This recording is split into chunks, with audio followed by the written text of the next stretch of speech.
dealing with genocide after 1945.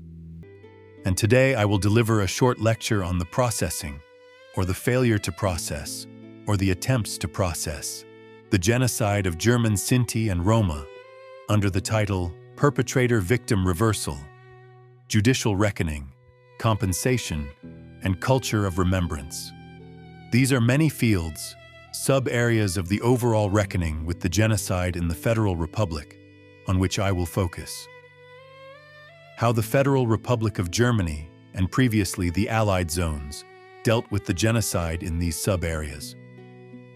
For this reason, I will sometimes only skim the surface in these areas. But it is important to cover all these fields in order to grasp the structure of the handling and the spread across many societal domains in confronting the genocide. I have formulated 3 guiding questions that I will attempt to answer in this lecture. First, what continuities existed in the Federal Republic of Germany? Further, to what extent were Sinti and Roma treated unjustly, right up to the 1970s? Were there also discontinuities, that is, clear breaks with National Socialism? Following this question, to what extent can one truly speak of a so-called second persecution of Sinti and Roma in West Germany after 1945, as formulated in scholarly reports or designated as such by minority self-organizations? The final question is an open one, without a definitive answer in that sense, but it asks to what extent a culture of remembrance, through commemoration and engagement with this genocide, can sensitize us to a critical approach to anti-Zionism, or even contribute to combating and countering it. The state of research is that the few Sinti and Roma who survived this genocide, I am speaking here of German Sinti and Roma who endured concentration camps, flight, hiding, and so on, numbered at most a few thousand. Unlike other survivors, they did not emigrate to other countries after 1945, but generally returned to Germany, often to the very places from which they had been deported, or to sites where many others had gathered. There they were, back at the starting line. They found only minimal integration into post-war German society, which was preoccupied with itself and keen to uphold a German victim myth. And the anti-Zionism that had led to the genocide remained strongly virulent. This was evident, for example, in the fact that in 1953, 4 years after the founding of the Federal Republic, the Bavarian State Criminal Police Office re-established a dedicated unit for registering so-called gypsies under the cover name of the Itinerant Center. Previously, this office had been openly called the Gypsy Police, and it legally invoked a law passed by the Bavarian Landtag in 1953, which in turn referenced a Weimar Republic statute. Here, too, a handful of former perpetrators responsible for deportations to concentration camps, such as Hans Eller or someone named Geyer, continued working, re-registering survivors, and largely using the same files compiled during National Socialism before deportations. Particularly scandalous in Bavaria was the fact that police and self-proclaimed experts, like the Eller I just mentioned, were called as witnesses in compensation proceedings when victims sought redress before authorities or courts. These officers wrote reports on the individuals, recategorizing them as allegedly asocial criminal or racially persecuted, thus wielding significant influence over whether a survivor received compensation. For under paragraph 1 of the law, compensation was reserved only for those deemed racially persecuted, a contentious issue amid the era's anti-Zionism. Not all were recognized as racially persecuted. Many were not. Continuities existed not only in policing and the judiciary, but also in German historiography, where crimes against the minority were deliberately unrecognized, trivialized, downplayed, or even partly justified. A highly influential book appeared in 1964, nearly 20 years after the war's end, titled The Gypsy Menace to the State, which claimed, for instance, that confinement in concentration camps was meant to improve Sinti and Roma as human beings. One such police report, exemplified in the case of the persecuted Sinti woman Rosa Metbach, was obtained by the Bavarian Compensation Office in 1954 from the Bavarian Criminal Police. The officer stated that her imprisonment in a forced camp had been lawful, not a crime, because she had allegedly worked as a fortune teller, defrauded people, and was thus to be regarded as a social.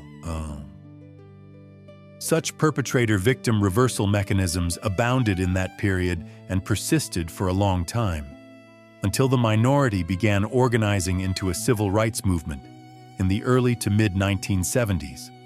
Another example from 1969 involves a Sinto named Erich Walter Kuhn, imprisoned in the Stettin-Kudamm forced camp, where he was subjected to forced labor. He sought compensation through the Munich court. The court summoned 12 policemen who had guarded the camp under National Socialism, unmistakably perpetrators, as witnesses. Naturally, they did everything in their testimonies to claim that it had not been a real camp, that people could move freely, and that conditions were not so bad. This despite knowing that from Stettin, starting in spring 1943, police deported people to Auschwitz, despite forced sterilizations and daily violence. The court uncritically accepted the police statements and denied him his rightful compensation. On the question of compensation, distinctions must be made. The core conflict was always that persecution before spring 1943 was deemed not racial in quotation marks. Thus, those deported to Auschwitz in spring 1943 had some chance of compensation from the 1950s onward, even late 1940s. Auschwitz survivors were recognized from the start as having been persecuted and deported on racial grounds and received compensation accordingly. But a very large portion of people did not. Those forcibly sterilized, held in forced camps, previously persecuted, barred from professions, denied schooling, and so on. All pre-1943 persecution measures were not recognized as such, and it was repeatedly claimed that the victims themselves were to blame. Moreover, lawmakers dealt harshly with nationalist persecution overall, crafting laws to prevent compensation payments. Otherwise, one cannot explain why, for instance, people received pensions only if they were truly unemployable. Those seeking pensions due to damage from camp imprisonment, through violence, had to be re-examined by physicians. If the doctor found less than 25% reduction in earning capacity, the pension was denied. Thus, post-war compensation categorized people as employable or unemployable, a particularly cynical echo of the National Socialist practice of annihilation through labor and its human categorizations. Pressure on lawmakers came, for example, from a Jewish lawyer in the early 1960s, arguing that persecution of Sinti and Roma before 1943 had also been racist. In the 1965 Final Compensation Act, lawmakers stipulated that such persecution had occurred, but still required individual verification, leading only to minor improvements in practice. Crucially, the entire question of whether Sinti and Roma were compensated remains unresolved. Deeper research is still needed, though new findings are forthcoming, yet it is fair to say that compensation was rightly seen as discrimination and disadvantage, a recurring theme in the civil rights movement. The SPD pushed through reforms against CDU, CSU, and FDP resistance. In conclusion, it is untrue that Sinti and Roma were never compensated, as some claim, but it is wrong to downplay what happened. What is clear is unequivocal disadvantage, multiple discriminations in proceedings, and above all, the long, arduous paths to any payout. Most people waited years for money, and as one can imagine, they needed it urgently to rebuild lives and existences after this devastating genocide. Waiting 10 or 20 years rendered it futile. A telling example is a 1956 Federal Court of Justice ruling on Sinti and Roma compensation, thoroughly steeped in anti-Zionism. The court held that before 1943, people were not persecuted for racist reasons because they allegedly tended toward criminality, committed theft, and were primitive. This secondary criminalization of victims recurred frequently in compensation cases. Running like a red thread through many proceedings, victims endured to obtain redress. The second subpoint concerns the extent to which perpetrators responsible for the genocide's crimes were ever held judicially accountable. Unsurprisingly, this largely did not happen, at least in West German trials.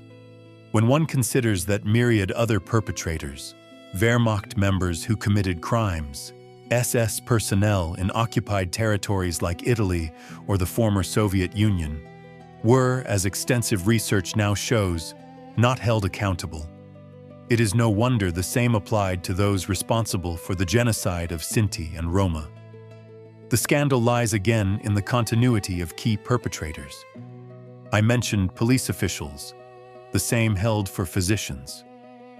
Robert Ritter and Eva Justin, for instance, authored the National Socialist-era reports on individuals working at the Race Hygienic Research Unit.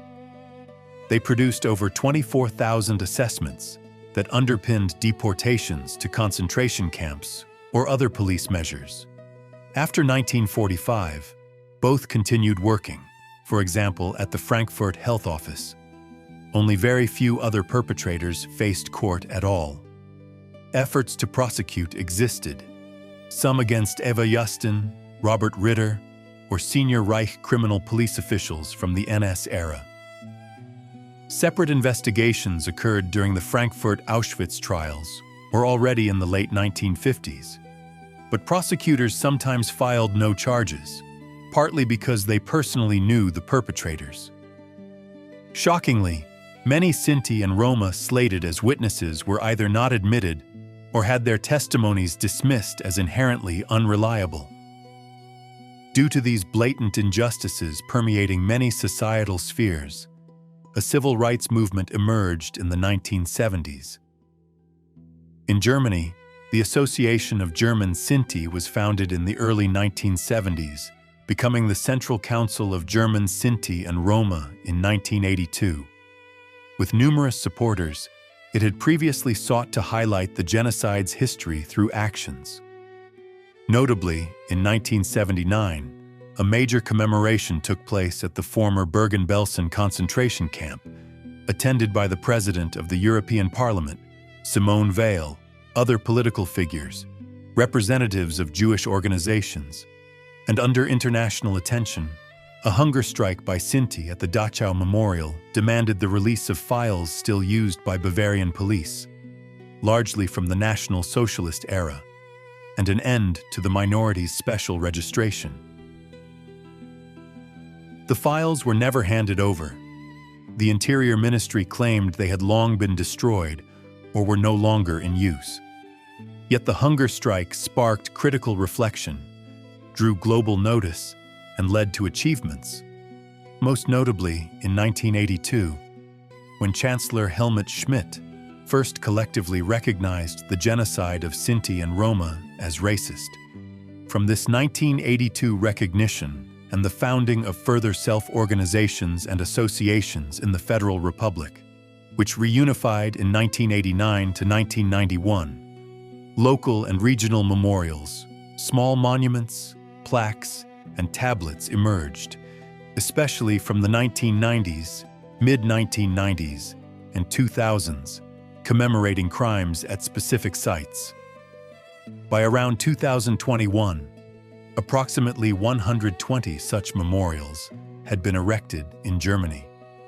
These initiatives came from genocide survivors, relatives, descendants, civil society groups, or committed politicians. One of the earliest internationally and tied to the German Sinti and Roma genocide was a memorial in Auschwitz itself. personally financed and erected in 1973 to 1974 by two civil rights activists and survivors, Vinzenz Rose and Oskar Bamberger. To this day, central commemorations are held there annually on August 2nd, the anniversary of the 1944 gassing of over 4,000 remaining Sinti and Roma by the SS.